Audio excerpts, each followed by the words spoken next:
quand on s'est quitté la dernière fois après la victoire contre Le Mans, vous disiez une première victoire c'est bien surtout pour travailler. Est-ce que ça a été le cas et comment ça s'est passé cette semaine du coup derrière cette première victoire? Ah oui, c'est beaucoup mieux. Après, ça s'est passé dans le sérieux d'une préparation de championnat début de saison, mais toujours est-il que pour l'ensemble de l'effectif, du vestiaire, comme on dit, comme j'appelle souvent l'ensemble du pôle performance qui est là, où c'est à peu près 35-40 personnes qui vivent là, une 40-45 personnes, staff médical, staff technique, on est beaucoup plus léger. Vous imaginez bien quand on a remporté notre première victoire, et en particulier à domicile, parce que c'est toujours un challenge très important, ça sera toujours un challenge très difficile et très important d'aller chercher des victoires à domicile. Parce que déjà, quand les clubs de Ligue 2 jouent la JA, c'est un peu comme lorsqu'ils jouent, c'est des clubs prestigieux quand ils jouent Le Havre, Lens ou Lorient, et chaque fois il y a une mobilisation très importante. Et puis c'est toujours un challenge parce qu'à domicile, faire le jeu et ne pas prendre de but en faisant le jeu, c'est l'exercice le plus difficile au football. Voilà. Donc c'est vrai que cette semaine, c'était plus agréable, c'est beaucoup plus agréable que si on avait enchaîné sur une deuxième défaite, oui, effectivement, beaucoup plus, surtout pour le coach. Sur quoi avez-vous mis l'accent pour préparer ce match contre Sochaux maintenant qui arrive? Bon, déjà sur le plan athlétique, non.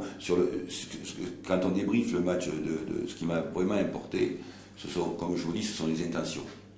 Quand vous arrivez dans un club où il y a des problèmes divers et variés à régler depuis plusieurs saisons, la première obsession avant d'être footballistique, même si, comme je dis aux joueurs, j'essaie de vous apporter tous les jours, par les entraînements et le discours, le raisonnement, des solutions à amener sur le terrain, sur le pré. Mais ce qui est fondamental pour moi, dans mon esprit, c'est ce que je le répète sans cesse, c'est quel état d'esprit nous avons. Qu'est-ce que vous êtes capable de me montrer sur le plan, déjà, sur le plan des qualités individuelles, ça c'est sûr. Moi je vais observer effectivement quelles sont vos qualités individuelles, quel est votre niveau de jeu de Ligue 2 individuellement, mais après, essentiellement, on ne peut pas faire de concession sur aucune concession. Et après, si ce n'est pas le cas, alors il faut vraiment s'interroger au niveau du club et aux différentes strates du club. C'est effectivement l'engagement, les intentions, la dépense athlétique, la dépense physique, la solidarité. Et après le match avant de parler football, après le dernier match à domicile contre Le Mans, j'ai insisté là-dessus, c'est ce que j'avais vu aussi dans les matchs amicaux. On peut dire que le match de Toulouse, il a été complètement faussé, très rapidement. Dans leur esprit, ça les a beaucoup marqués. C'est ce qui m'avait vraiment sauté aux yeux, et c'est aussi une source de progression quand on l'évoque avec eux toute la semaine. Parce qu'il y a les entraînements, mais quand tu es un footballeur professionnel, ce qui est essentiel, c'est quelle est la cohérence du projet et du discours.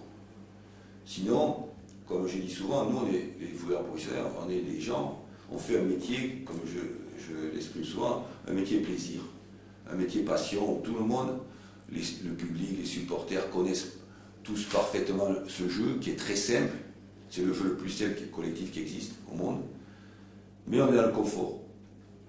Et le gros danger, c'est effectivement comment on est capable effectivement de sortir de ce confort, de capable de dépassement de soi, et comment on est capable effectivement de montrer certaines valeurs dans ce domaine. J'insiste lourdement, toujours, auprès des joueurs, comment tu construis un projet, déjà, projet humain, avant de parler Souvent, les clubs, quand ils se retrouvent en situation d'échec, c'est que sur la cohérence du projet humain, il y a eu des failles.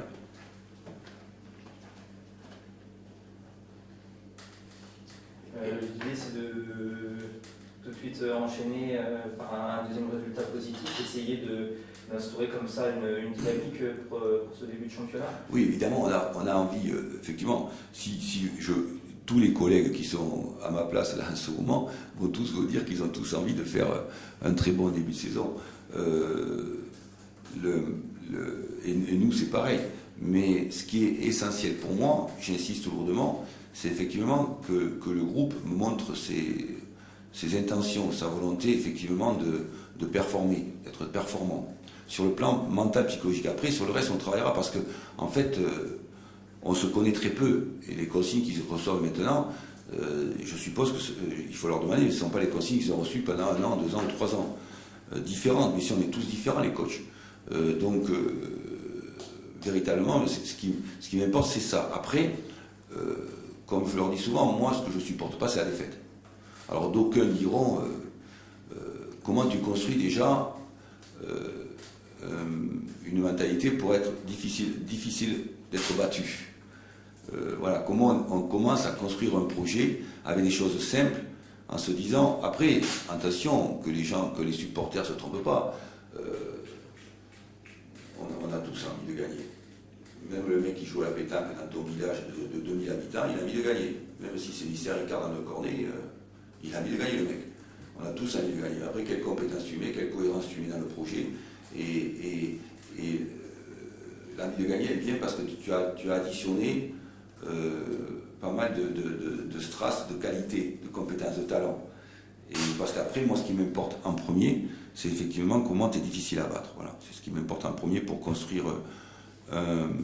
Après, à moi de leur donner les solutions pour aller chercher, d'aller marquer des buts. Mais comment on est difficile à battre, et on va à Sochaux, effectivement, en se disant comment on gratte un point là-bas, et si on peut faire mieux, on fait mieux, mais comment on arrive à faire ce qu'on n'a pas su faire à Toulouse. Voilà. Est-ce que le doublé de Vergy rebat les cartes en attaque parce qu'il il a une entrée fracassante, 2 buts. Est-ce que ça rebat les cartes en attaque par rapport à les attaquants Ouattara et En fait, c'est très positif de la part de j'étais très très heureux pour Yannis, c'est comme ça que tu es heureux. C'est ce que je lui disais, je leur dis souvent, et je suis redondant. Mais tu crois qu'on ne te voit pas, tout le monde te voit. Et je suis redondant, mais dans notre métier maintenant, c'est pas comme quand nous on joue au football il y a 25-30 ans. Il vaut mieux jouer 25 minutes très très bien que 80 minutes moyennes. J'arrête pas de leur dire. Il faut être très performant. Et à l'époque, nous, on était capables de nous mettre sur le terrain alors qu'on était blessés. Voilà. Et ce qui est très intéressant pour Yannis, c'est effectivement cette performance-là qui l'a rendu très heureux, alors que, en fait, quand on fait les 6 premiers matchs, sur 90 minutes, il était beaucoup moins à l'aise et beaucoup moins. Mais j'ai envie de dire que ça ne va pas rebattre les cartes totalement. Ce qui m'intéresserait vraiment, c'est qu'effectivement, Yannis, comme Rémi joue, mais comment effectivement on monte un projet et comment on fait une équipe qui, pour donner un peu de confiance aux joueurs, c'est pas chaque fois de rabattre les cartes, comme on dit, en permanence. C'est pas en permanence en modifiant le groupe. Je ne tiendrai pas ce discours lorsque j'aurai peut-être 1 an, 1 an et demi, 2 ans de travail ou 3 ans de travail. Parce que on aura pris des habitudes ensemble. On aura fait certains roulements que j'aime faire pour faire participer tout le monde. Mais là, on est dans une situation, madame, messieurs, c'est que le club il a joué son maintien depuis 3 ans. Donc quand tu es entraîneur, que tu arrives, tu l'as au-dessus de toi en permanence. C'est-à-dire que le club, il n'a pas joué l'accession pendant 3 ans, il a joué le maintien. Et la dernière année, la dernière journée. Donc quand tu es comme ça, les 100 ou 150 employés du club doivent se dire en permanence, on n'a fait que le maintien. Comment petit à petit tu relèves la tête et comment effectivement tu fais preuve à la fois d'humilité, de travail, mais aussi de réalisme. Vous comprenez ce que je veux dire? Donc c'est pas pour ça que ce que je veux, c'est qu'effectivement les joueurs apprennent à se connaître et c'est pas en modifiant en permanence le groupe et l'équipe type que je vais arriver à faire ça. Que ce soit contre Rodez ou contre Le Mans, vous présentez à peu près les mêmes statistiques avec quasiment une vingtaine de tirs au but et bon, un ratio forcément plus faible de tirs cadrés, mais comment vous expliquez le fait que vous tentiez beaucoup votre chance comme ça et qu'est-ce que ça révèle un peu de votre équipe selon vous? Je sais pas, Après, on travaille dans ce sens. D'ailleurs, pour un début, c'est beaucoup de... Quand vous êtes entraîneur, vous envoyez des signaux forts sur le plan du travail, de la tactique, de la méthodologie générale, défensive et offensive. Et après, il faut savoir que même si vous avez 25 ans d'expérience, vous êtes en observation. De savoir quels sont les points forts et les points faibles de votre équipe et de votre groupe, qui peuvent évoluer d'ailleurs en fonction des personnalités sur le terrain.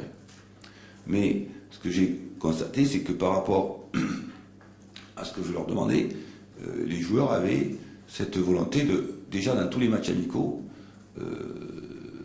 ce qui peut nous coûter d'ailleurs, mais ce qui est aussi sur le temps pérennise les résultats, je pense, c'est mon avis. Mais c'est une équipe qui effectivement a la possession du ballon et joue très haut. Et d'ailleurs, je pense qu'il y a plein d'adversaires qui vont faire en sorte d'essayer de nous laisser jouer volontairement pour nous contrer, pour nous battre. Mais dans l'idéal, c'est ce que j'ai connu au Stade Brestois à la fin, c'est que les adversaires savaient tout ça. Nous, on était quand même capables, effectivement, d'aller chercher des résultats alors que les gens ne faisaient que nous attendre, quasiment. Et bon, c'est vrai que sur les 2 premiers matchs, ce qui s'est passé, c'est ce qui s'est passé. Voilà. Bon, maintenant, il faut voir aussi, je pense que, sincèrement, tous ensemble, il faut faire plutôt un premier bilan de nos compétences et de notre niveau au bout de 10 ou 12 journées. Parce qu'après, on ne sait pas exactement. Si ça se trouve, tu joues demain Sochaux et tu joues après en championnat contre Guingamp et tu te fais bouger et tu n'es pas à 80 minutes, tu en es 30 mètres. Donc avant de prendre c'est ce qu'on a vu sur 2 matchs, mais de prendre de faire des constats, faire un constat radical, non. Attendons 10 ou 12 journées, savoir effectivement quel est notre niveau de jeu et notre niveau de compétence sur ce début de saison. Par exemple, est-ce qu'il y a des consignes de beaucoup tenter sa chance dès qu'on a une opportunité ou vraiment il vaut mieux attendre d'être en situation idéale? Quelle est un peu votre approche sur ce côté-là? Non, c'est pas tout à fait ça. Il y a une approche,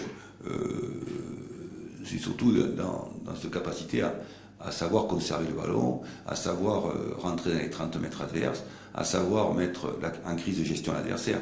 Après, chaque équipe a ses particularités, par ses individus a ses particularités. Mais par exemple, là, il y a eu 20 tirs dans les 2 matchs qu'on a joués, mais avec plus ou moins de réussite, ce qui est normal, ce qui peut arriver à beaucoup d'équipes.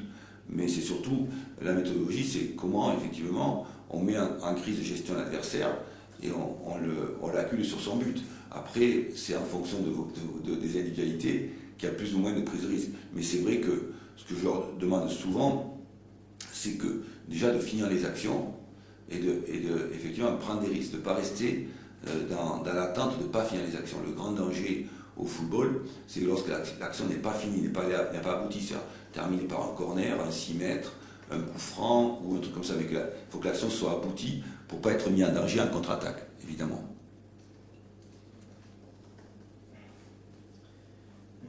Où on est, j'ai pu s'entraîner forcément avec le groupe normalement, où on est Axel Brando du coup depuis son arrivée? Non, ça va, on apprend à se connaître. Comme je le disais ce matin en entretien individuel, je disais, Axel, bon, je vais poser plein de questions sur son appréhension des postes, mais je lui ai dit, écoute, on va apprendre à se connaître. C'est pas en 3 ou 4 jours, même si maintenant, dans le football moderne, nous, les entraîneurs, on est obligés de s'adapter très rapidement. C'est très rare que, d'ailleurs, ça devient à la limite un peu grotesque, ça ressemble beaucoup à notre société à l'heure actuelle. C'est que, alors que les clubs l'environnement des clubs sont très attachants, c'est-à-dire que c'est des communautés de supporters, des gens qui sont très attachés à la JA ou à notre club, mais on se rend compte qu'effectivement, il y a des changements de joueurs permanents, d'une façon très très très importante. Ce qui va à l'encontre de l'identité, de l'entité d'un club, ou l'identité que le public ou les supporters peuvent avoir. Là, ce n'est pas le cas, on n'a pas beaucoup changé, mais par exemple, quand un nouveau arrive, c'est pas comme dans le temps, il y avait 5 ou 30 ans, des clubs comme Nantes, Sochaux, Auxerre, ils gardaient leurs joueurs pendant 15 ans, c'était les mêmes. Ils changeaient un joueur ou deux par. Ce qui donnait une notion d'identité à l'ensemble des gens qui aimaient le club, fantastique. Là, on change beaucoup. Donc, et donc, nous, les entraîneurs, il faut qu'on s'adapte à ces situations-là. Mais quand un garçon arrive, il faut apprendre à le connaître, il faut que lui il apprenne à nous connaître, il faut un peu de temps. Là, il est juste. Par contre, pour vous rassurer, il est en très bonne forme. Voilà, il est bien, quoi. Il a fait des bons entraînements, il est bien. Effectivement.